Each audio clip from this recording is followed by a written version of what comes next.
السلام علیکم ورحمۃ اللہ وبرکاتہ۔ وعلیکم السلام ورحمۃ اللہ وبرکاتہ۔ پارہ نمبر 24 سورہ زمر، آیت نمبر 69، آیت نمبر 69۔ أعوذ بالله من الشيطان الرجيم اعوذ باللہ من الشیطان الرجیم۔ بسم الله الرحمن الرحيم بسم اللہ الرحمن الرحیم۔ وأشرقت الأرض واشرقت الارض بنور ربها بنور ربها کتاب وجيء بالنبيين وجيء بالنبيين والشهداء وقضي بينهم والشهداء وقضي بينهم بالحق وهم لا يظلمون وهم لا يظلمون۔ ووفيت كل نفس ما عملت ووفيت كل نفس ما عملت وهو أعلم بما يفعلون وهو أعلم بما يفعلون۔ وأشرقت الأرض بنور ربها ووضع بالنبيين وجيء بالنبيين والشهداء وقضي بينهم بالحق وهم لا يظلمون ووفيت كل نفس ما عملت وهو أعلم بما يفعلون۔ أعوذ بالله من الشيطان الرجيم۔ وأشرقت الأرض بنور ربها ووضع الكتاب وجيء بالنبيين والشهداء وقضي بينهم بالحق وهم لا يظلمون۔ ووفيت كل نفس ما عملت وهو أعلم بما يفعلون۔ جزاک اللہ خیر۔ وأشرقت واو کے اوپر زبر ہے، زبر دے پیش لمبی نہیں ہوتی۔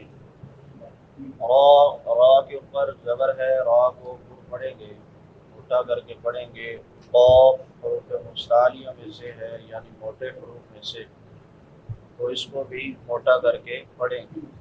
وَأَشْرَقَتِ الْأَرْضُ، را ساکن ما قبل فتحہ یعنی زبر ہے، تو اس کو بھی پر پڑھیں گے۔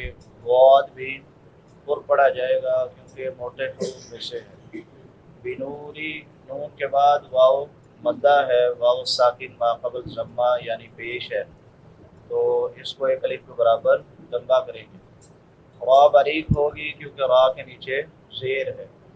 ربها، را پر پڑھی جائے گی کیونکہ را کے اوپر زبر ہے۔ ہا بڑی ہا ہے، حلق کے آخری حصے سے ادا ہوتی ہے، جس کو اقصی حلق کہتے ہیں، وہ حصہ جو سینے کے ساتھ ملا ہوا ہے۔ ووضع الکتاب، عین حلق کے درمیان سے ادا ہوتی ہے، جس کو وسط حلق کہتے ہیں۔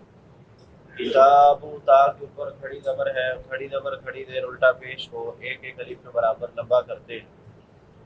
وجیء، جیم کے بعد مد متصل ہے کیونکہ حمزہ اسی کلمہ میں ہے، لہذا اس کو 3 الف کی مقدار کے برابر لمبا کریں گے۔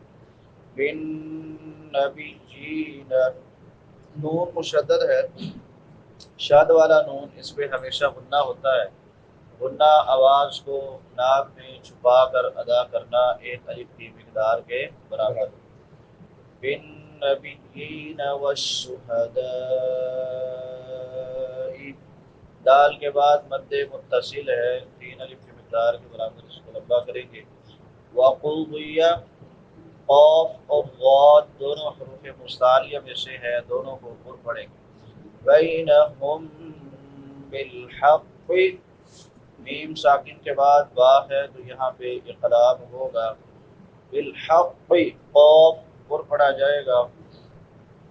وہم لا یظلمون، لام کے بعد الف مدہ ہے، الف سے پہلے زبر ہے، اس کو 1 الف کے برابر لمبا کریں گے۔ یظلمون، وا نرم حروف میں سے ہے، 3 حروف جو نرمی سے ادا ہوتے ہیں، تا، دال، وا، اور موٹے حروف میں سے بھی ہے، اس کو موٹا بھی پڑھیں گے۔ وَوُفِّيَتْ كُلُّ نَفْسٍ مَا، نون تنوین ہے، نون تنوین کے بعد میم ہے تو ادغام مع الغنہ ہوگا۔ ما عملت وهو اعلم بما يفعلون، باقی ساری چیزیں بیان ہو چکی ہیں۔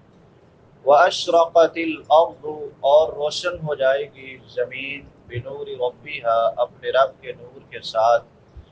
ووضع الکتاب، اور لکھا ہوا سامنے رکھا جائے گا۔ وجیء، اور لائے جائیں گے، بالنبیین، نبی، والشہداء، اور گواہ۔ وقضی بینہم، اور فیصلہ کر دیا جائے گا ان کے درمیان، بالحق، حق کے ساتھ۔ وہم لا یظلمون، اور ان پر ظلم نہیں کیا جائے گا۔ ووفیت، پورا پورا دیا جائے گا، کل نفس، ہر شخص کو، ما عملت، جو اس نے کیا، وہو اعلم، اور وہ زیادہ جاننے والا ہے، بما یفعلون، جو کچھ وہ کر رہے ہیں۔ واشرقت الارض، قیامت کے دن اللہ تعالی اور فرشتے زمین پر اتریں گے۔ کلا اذا دکت الارض دکا دکا وجاء ربک والملک صفا صفا، اور زمین اپنے رب کے نور کے ساتھ روشن ہو جائے گی۔ بعض لوگ اللہ تعالیٰ کے قیامت وقت کے دن زمین پر آنے کے منکر ہیں، اور اس کے آسمان دنیا پر اترنے کا بھی صاف انکار کرتے ہیں کہ وہ رات کے پچھلے پہر پہلے آسمان پہ اپنا عرش چھوڑ کر آتا ہے۔ اور ان کا یہ بھی کہنا ہے کہ اللہ تعالیٰ جو ہے وہ عرش پر نہیں ہے، اور نہ ہی وہ آسمان دنیا پہ اترتا ہے، اور نہ ہی قیامت کے دن وہ زمین پہ آئے گا، بلکہ یہ سب مجاز ہے۔ عرش سے مراد اس کی سلطنت ہے، پہلے آسمان پر اترنے سے مراد اس کی رحمت کا نزول ہے، اور قیامت کے دن آنے کا مطلب اس کا حکم آنا ہے، وغیرہ وغیرہ۔ حالانکہ یہ قاعدہ ہے کہ مجازی معنی اس وقت مراد لیا جاتا ہے جب حقیقی معنی مراد لینا مشکل ہو جائے، ناممکن ہو، جبکہ یہاں حقیقی معنی لینے میں کوئی بھی مشکل نہیں ہے۔ یہ لوگ قرآن و حدیث میں آنے والے ایسے تمام الفاظ کی ایسی تعویلیں کرتے ہیں جو در حقیقت تحریف ہے۔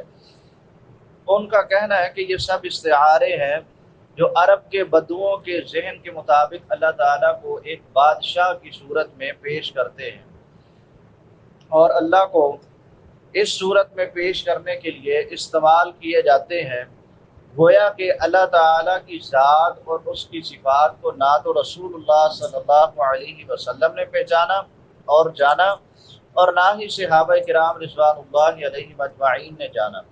اصل حقیقت یہ عقیدہ یونانی فلسفیوں کا ہے، اور ان سے یہ عقیدہ، یہ اس طرح کا جو عقیدہ رکھنے والے حضرات ہیں ان تک پہنچا ہے، جبکہ ان کے عقیدے کا قرآن جگہ جگہ رد کرتا ہے۔ وہ فرماتے ہیں کہ اللہ ہر نئی حالت میں نہیں ہو سکتا، جبکہ قرآن کہتا ہے یسألہ من فی السماوات والارض، سوال کرتے ہیں اسی سے جو کچھ آسمان و زمین میں ہے۔ کل یوم ہوا فی شأن، وہ ہر دن ایک نئی شان میں ہوتا ہے۔ اور وہ کہتے ہیں اللہ سنتا نہیں ہے. اللہ کہتے ہیں قد سمع اللہ قول التی تجادلک فی زوجہا، یقیناً اللہ نے اس عورت کی بات سن لی جو تجھ سے اپنے خاوند کے بارے میں جھگڑا کر رہی تھی. وہ کہتے ہیں اللہ قبول نہیں کرتا. اللہ کہتے ہیں اجیب دعوت الداعی اذا دعان، ہر پکارنے والا جو اللہ کو پکارتا ہے اللہ اس کی پکار کو قبول کرتا ہے. وہ کہتے ہیں اللہ کلام نہیں کرتا. اللہ فرماتے ہیں وَكَلَّمَ اللَّهُ مُوسَىٰ تَكْلِيمًا، اللہ نے موسیٰ سے کلام کیا، خود کلام کرنا. وہ کہتے ہیں اللہ کی طرف سے کچھ اترتا نہیں. اللہ کہتے ہیں وَمُعْرِضِينَ، ان کے پاس رحمان کی طرف سے کوئی نصیحت نہیں آتی جو نہیں ہو مگر وہ اس سے منہ موڑنے والے ہوتے ہیں. تو یہ قرآن ان کے اس عقیدے کا جگہ جگہ پہ رد کرتا ہے. اور وہ کہتی اللہ نہیں اترے گا. وَأَشْرَقَتِ الْأَرْضُ، قرآن کہہ رہا ہے کہ زمین روشن ہو جائے گی بِنُورِ رَبِّهَا، اپنے رب کے نور کے ساتھ. وَوُضِعَ الْكِتَابُ، یعنی تمام لوگوں کے اعمال نامے ان کے سامنے رکھ دیے جائیں گے. فَمَن يَعْمَلْ مِثْقَالَ ذَرَّةٍ خَيْرًا يَرَهُ، جس نے ایک ذرہ برابر خیر کی ہوگی اس کو بھی وہ دیکھ لے گا. وَمَن يَعْمَلْ مِثْقَالَ ذَرَّةٍ شَرًّا يَرَهُ، جس نے ایک ذرہ برابر شر کیا ہوگا اس کو بھی وہ دیکھ لے گا. اور بھی جگہ جگہ پہ اللہ نے ذکر کیا ہے کہ انسان اپنا اعمال نامہ دیکھے گا کہ یہ کیسی کتاب ہے، اس نے نہ چھوٹی غلطی چھوڑی نہ بڑی، اس میں ہر چیز لکھی ہوئی ہے.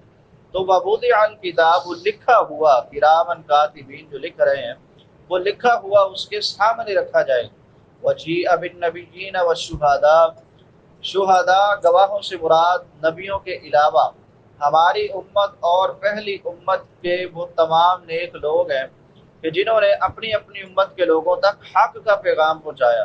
کیونکہ اللہ کا فرمان ہے وَمَا كُنَّا مُعَذِّبِينَ حَتَّىٰ نَبْعَثَ رَسُولًا، ہم کبھی عذاب دینے والے نہیں ہیں یہاں تک کہ کوئی پیغام پہنچانے والا بھیجیں.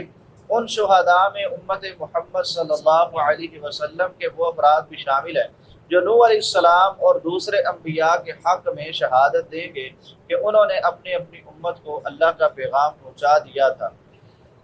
ان گواہوں میں کرامن کاتبین بھی شامل ہیں اور انسان کے اعضاء بھی جو اس کے خلاف گواہی دیں گے.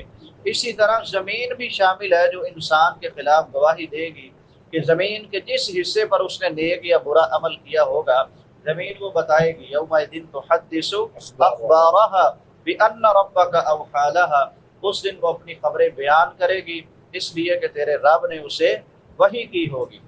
تو یہ تمام کی تمام چیزیں گواہوں میں شامل ہیں. وَقُضِيَ بَيْنَهُمْ بِالْحَقِّ وَهُمْ لَا يُظْلَمُونَ، یعنی تمام نیکیاں اور تمام گناہ سامنے لا کر گواہوں کے ذریعے سے حجت پوری کرنے کے بعد سب لوگوں کے درمیان حق کے ساتھ فیصلہ کیا جائے گا اور کسی پر بھی لوگوں میں سے کسی طرح کا ظلم نہیں کیا جائے گا. وَوُفِّيَتْ كُلُّ نَفْسٍ مَّا عَمِلَتْ، ہر جان کو اس کے نیک یا برے عمل کا پورا بدلہ دیا جائے گا. عبداللہ بن عباس فرماتے ہیں رسول اللہ صلی اللہ علیہ وسلم نے فرمایا اللہ نے نیکیاں اور برائیاں لکھ دی ہیں، پھر ان کی وضاحت فرما دی کہ جس شخص نے کسی نیکی کا ارادہ کیا اور عمل نہ کیا تو اللہ تعالیٰ اس کی ایک نیکی لکھتے ہیں، اور جس نے نیکی کا ارادہ کیا اور اس پہ عمل بھی کر دیا تو فرمایا پھر اللہ اپنے پاس سے 10 سے 700 گناہ تک بلکہ اس سے بھی زیادہ نیکیاں لکھ دیتا ہے.